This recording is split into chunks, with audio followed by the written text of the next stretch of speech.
Captain Sarah Chen stood on the bridge of the UES Defiance, watching the massive alien fleet emerge from hyperspace. The Zephyrian vessels were beautiful, she had to admit. Their ships gleamed like polished silver, with elegant curves and flowing lines that made them look more like art pieces than warships. Each vessel was easily 3 times the size of her heavy cruiser, and there were dozens of them. "Incoming transmission, Captain," Lieutenant Rodriguez called from the communications station. "Put it through," Sarah replied, straightening her uniform. This was humanity's first contact with an advanced alien civilization, and she wanted to make a good impression. The main screen flickered to life, revealing a tall, graceful being with pale blue skin and large golden eyes. The alien wore elaborate robes that seemed to shimmer with their own light. When it spoke, its voice carried an unmistakable tone of superiority. "Greetings, primitive beings. I am Admiral Keth Vash of the Zephyrian hegemony. We have observed your species fumbling about in this sector of space for some time now. We have come to offer you the privilege of witnessing true technological advancement." Sarah kept her expression neutral, though she noticed several of her crew members exchanging glances. "I'm Captain Sarah Chen of the United Earth Space Force. We're honored to make contact with your people." Admiral Keth Vash's golden eyes seemed to glitter with amusement. "Your quaint vessels are adequate for such a young species. We understand that you have only recently developed faster-than-light travel." "How charming. Our ancestors mastered such basic technology over 10,000 years ago." The alien admiral gestured grandly, and several of his ships moved into formation around the small human fleet.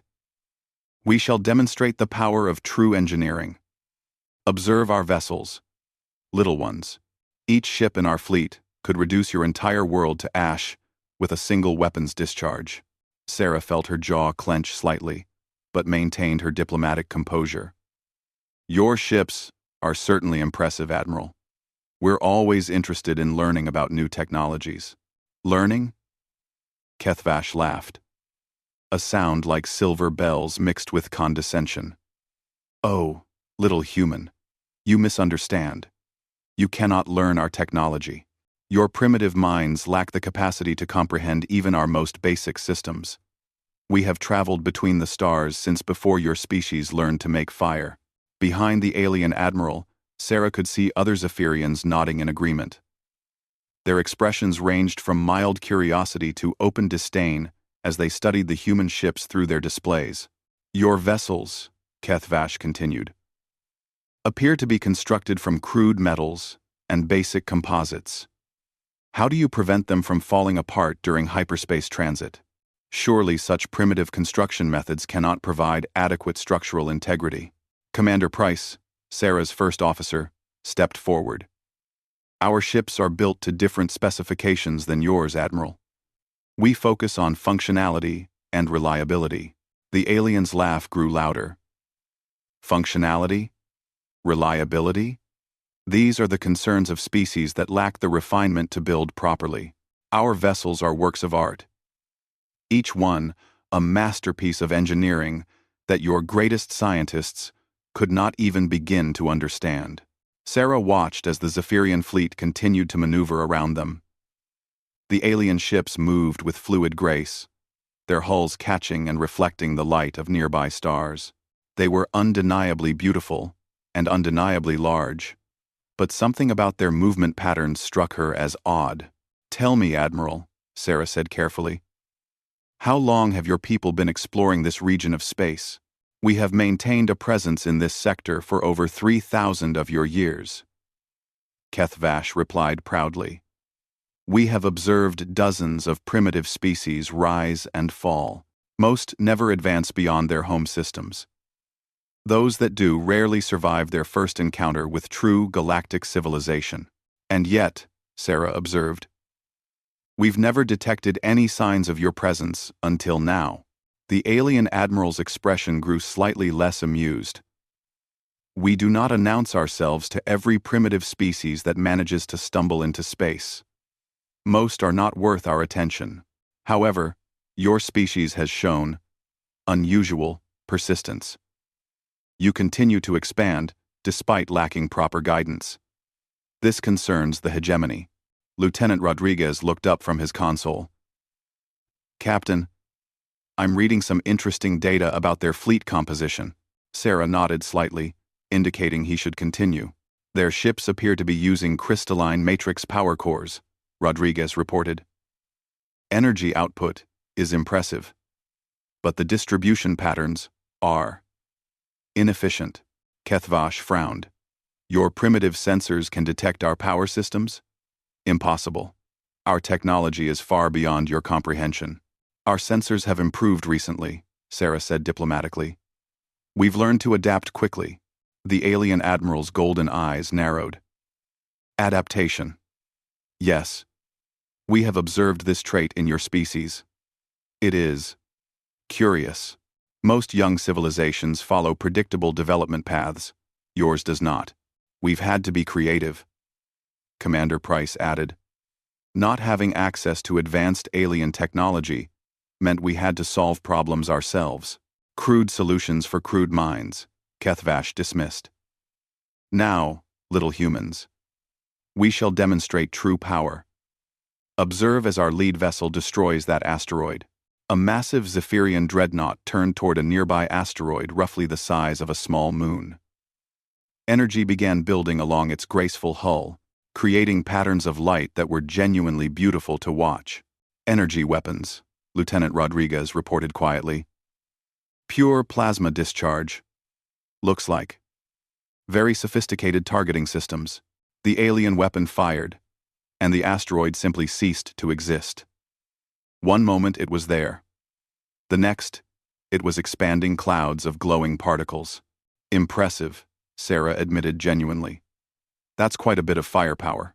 Kethvash preened at the compliment. Each of our ships carries enough power to sterilize a planet. We have found that most primitive species become quite cooperative after such demonstrations. Sarah felt something cold settle in her stomach. Cooperative how, exactly? They accept guidance from their betters, the alien admiral explained casually. They provide resources and labor in exchange for protection and the privilege of existing under our benevolent rule. It is a fair arrangement. I see. Sarah's voice remained carefully neutral, but she noticed her crew growing tense around her. Do not look so concerned, little human, Kethvash said with what he probably thought was a reassuring smile. Your species will be well cared for. We have use for industrious primitives. Your people seem quite capable of following simple instructions. The bridge of the Defiance fell completely silent, except for the quiet hum of electronics. Sarah could feel the weight of dozens of eyes on her as she processed the alien admiral's words. Sarah took a deep breath and smiled politely at the alien admiral. That's quite an offer, Admiral Kethvash. I'm sure our governments will want to discuss such an arrangement thoroughly. Discuss? The Zephyrian's golden eyes seemed puzzled. There is nothing to discuss. We offer you a choice between cooperation and extinction. Surely even primitive minds can understand such simple options. With Yenstert 5. All num. We have num. I am. Assent. V assent. Oh, we understand perfectly, Sarah replied, her tone remaining diplomatically pleasant. It's just that humans have this peculiar habit of wanting to examine things closely before making decisions. For instance, we've been studying your beautiful ships while we've been talking. Kethvash's expression grew slightly suspicious. What could your crude sensors possibly tell you about Zephyrian technology? Lieutenant Rodriguez cleared his throat. Captain, should I share our preliminary analysis? No. Sarah nodded. Please do, Lieutenant. Rodriguez stood and activated a holographic display showing detailed scans of the alien fleet. Well, Admiral, your ships are definitely impressive. Those crystalline power cores generate enormous amounts of energy. But the energy distribution system is interesting. The hologram highlighted various sections of the Zephyrian vessels. You're using a centralized power grid with single point of failure architecture. Very elegant, but if someone were to disrupt the primary distribution node, Kethvash's confident expression faltered slightly. Your primitive technology cannot possibly penetrate our defensive systems. Oh, we wouldn't need to penetrate anything, Commander Price interjected cheerfully. See, humans have this annoying tendency to over-engineer solutions to problems. We've been fighting each other for thousands of years, so we got pretty good at breaking things. Sarah gestured to the tactical display. Your ships are beautiful, Admiral, but they're built like works of art. Everything optimized for efficiency and elegance. Our ships, on the other hand, are built like hammers. The display switched to show the human fleet. Compared to the graceful Zephyrian vessels, the human ships looked crude and angular. They were smaller, darker, and covered in what appeared to be random protrusions and sensor arrays. Ugly little things, aren't they? Sarah continued conversationally. But see, when humans build warships, we assume everyone's trying to kill us. So we build in redundancies, and backups to the redundancies, and backups to the backups. Lieutenant Rodriguez highlighted different sections of the human ships. Distributed power systems, multiple independent weapon batteries, compartmentalized armor, self-repairing hull sections. Each ship can lose 60% of its systems and still fight. Kethvash was beginning to look less amused. Crude paranoia does not overcome technological superiority. Maybe not, Sarah agreed. But here's the thing about humans, Admiral. We're really, really good at learning from our mistakes. And we've made a lot of mistakes over the years. She touched her communicator. Engineering? This is the captain. Status on the new toys? A cheerful voice responded immediately. All ready, Captain. Just say when. Sarah looked back at the alien admiral. You see, Admiral, while you were showing off your impressive firepower, my engineers were busy. We've been developing some interesting new technologies lately. Want to see?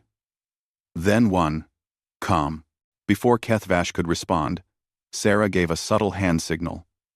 Throughout the human fleet, previously hidden weapon ports opened along the hulls of every ship. Kinetic penetrators, Commander Price explained helpfully. Basically, we accelerate small pieces of metal to about 15% of light speed and throw them at things. Very simple technology. Very reliable. The alien admiral's golden eyes widened. Impossible. Such velocities require enormous power generation. Hazarmand. No. Impossible. No. Yeah, that was a problem, Sarah admitted. Turns out when you're not worried about making everything pretty, you can pack a lot more functionality into a small space. Lieutenant Rodriguez added more data to the display. We've also been working on some other projects. Quantum disruption warheads, phase shift armor, adaptive shielding systems. Nothing as elegant as your technology, but surprisingly effective. Kethvash's confident demeanor was rapidly evaporating. Your species has only had faster-than-light travel for 50 of your years. Such advanced weaponry is impossible to develop in such a short time. Sarah shrugged. You'd be surprised what humans can accomplish when they're properly motivated. And, Admiral, your little demonstration was very motivating. The Zephyrian admiral looked around at his fleet, then back at the human ships. The graceful alien vessels suddenly seemed less impressive and more vulnerable. You cannot seriously be threatening us, Kethvash said, though his voice carried less certainty than before. We have hundreds of ships. You have barely 24. Numbers aren't everything, Commander Price replied. See, while your people were building beautiful ships to intimidate primitives, humans were busy figuring out how to kill things that were bigger and stronger than us. We've had lots of practice. Sarah leaned forward slightly. Here's what's going to happen, Admiral. You're going to take your pretty ships and leave this system. You're going to go back to your hegemony and explain that humans aren't interested in becoming anyone's servants. Kethvash's face flushed a deeper blue. You dare give orders to the Zephyrian hegemony? We have conquered dozens of systems. We have destroyed entire civilizations. Civilizations that probably built ships like yours, Sarah observed. Beautiful, efficient, and designed to look impressive. Tell me, Admiral, how many of those civilizations actually fought back? The alien admiral's silence was answer enough. Sarah continued. The thing about bullies is that they usually pick on people who can't fight back effectively. But humans? We've been fighting uphill battles our entire history. It's kind of our specialty. Lieutenant Rodriguez spoke up again. Captain, I'm detecting movement in their fleet. Looks like they're charging weapons. Sarah sighed. Really, Admiral? After everything we just discussed? Kethvash drew himself up to his full height. The hegemony does not retreat from primitives. You have shown impressive technology for such a young species. But quantity has a quality all its own. Prepare to witness the true power of the Zephyrian fleet. Around them, the alien ships began moving into attack formation. Energy built along their elegant hulls as weapons systems came online. The display was genuinely magnificent, like watching a symphony of light and motion. Sarah watched the preparations with professional interest. You know what, Admiral? You're absolutely right. Quantity does have a quality all its own. She touched her communicator again. All ships, this is Captain Chen. Looks like we're going to have that field test after all. Authorization code Delta 77 Alpha. Weapons free. The response was immediate and devastating. The human fleet transformed in seconds. What had appeared to be crude, ugly vessels suddenly revealed their true nature. Hidden weapon ports opened across every hull, and the space around the human ships filled with a storm of projectiles moving at tremendous speeds. Admiral Kethvash watched in growing horror as the first wave of kinetic penetrators struck his fleet. The beautiful crystalline hulls of the Zephyrian ships, designed to withstand energy weapons and look magnificent while doing so, proved completely inadequate against chunks of metal traveling at 15% of light speed. The lead Zephyrian dreadnought shuddered as dozens of projectiles punched through its elegant armor. Secondary explosions rippled along its hull as the ship's centralized power system overloaded exactly as Lieutenant Rodriguez had predicted. Impossible, Kethvash whispered, staring at the tactical display. Our shields should deflect such primitive attacks. Commander Price looked apologetic. Yeah, about those shields. They're designed to stop energy weapons, right? Plasma? Lasers? Particle beams? Really impressive against that kind of attack. But kinetic weapons? Sarah added.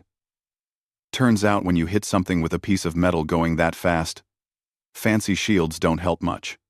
It's basic physics, really. Another wave of projectiles lanced out from the human fleet. This time, 3 Zephyrian cruisers simply came apart as their power cores destabilized.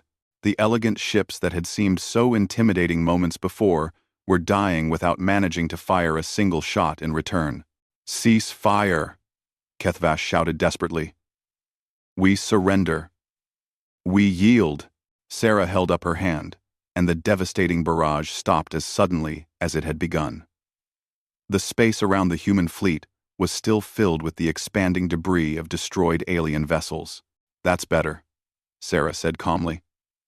Now, Admiral, let's discuss some new terms. Kethvash looked around at what remained of his once mighty fleet. Of the 43 ships he had brought to intimidate the primitive humans, only 17 were still operational. The rest were either destroyed or drifting helplessly with their power systems offline. How? The alien admiral asked weakly. Your species is barely 50 years into space travel. Such weapons technology should be impossible for primitives to develop. Lieutenant Rodriguez spoke up helpfully. Well, sir, the thing about humans is that we've been trying to kill each other very efficiently for our entire history. When we finally got into space, we just scaled up our existing weapon designs. Your people have been conquering civilizations for thousands of years, Commander Price added. But you've been conquering people who think like you do.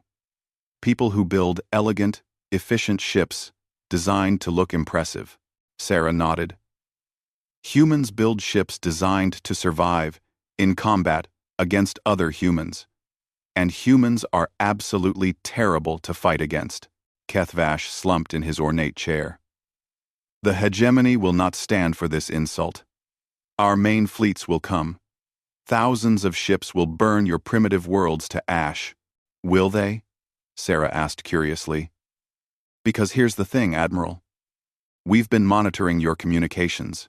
Your main fleets are spread across dozens of systems, keeping conquered species in line. And from what we can tell, most of your ships are exactly like these.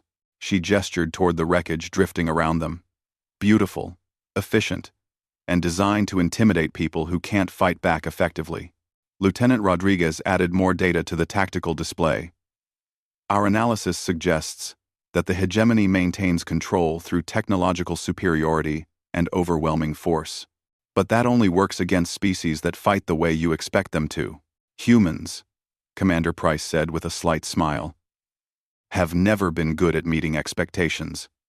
Sarah leaned back in her command chair. So here's what's going to happen, Admiral. You're going to take what's left of your fleet back to your hegemony. You're going to explain that Earth is off limits, and you're going to suggest that maybe it's time for the hegemony to reconsider its expansion policies. Kethvash's golden eyes flashed with anger. You think this one victory means anything? The hegemony has existed for 10,000 years. We will adapt. We will build better ships. Maybe, Sarah admitted. But while you're doing that, we'll be building better weapons. And Admiral, we've gotten very, very good at that over the years. She stood and walked closer to the main screen. But here's something to consider. Humans don't actually want to fight you. We'd much rather trade with you. Learn from each other. Explore the galaxy together. The alien admiral looked confused. You defeat our fleet and then offer alliance? Why not? Sarah shrugged. You came here expecting us to be awed by your technology and submit to your rule. When that didn't work, you tried to destroy us. So we defended ourselves. But that doesn't mean we have to be enemies forever. Commander Price stepped forward. The thing about humans, Admiral, is that we're really good at making friends with people who used to be our enemies. It's another one of our weird traits. Dud. Kethvash studied the humans on the screen with new interest. Your species continues to surprise me. Most primitives would demand revenge after such a battle. We're not most species, Sarah replied. We're humans. We do things differently. Lieutenant Rodriguez looked up from his console. Captain, we're receiving a transmission from Admiral Kethvash's ship. It's on a heavily encrypted channel, but it's not directed at us. Sarah nodded. Put it through the translator, but keep monitoring. The bridge filled with the sound of Kethvash speaking rapidly in his own language.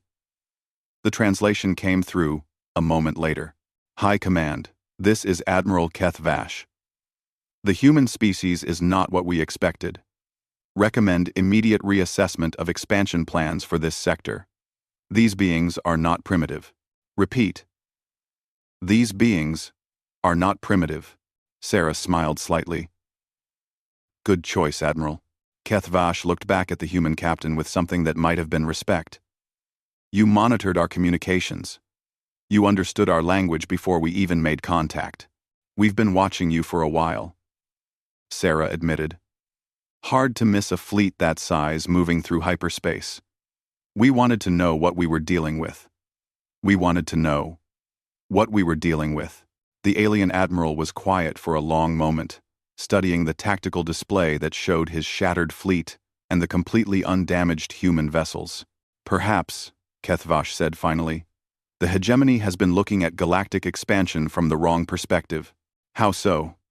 Commander Price asked.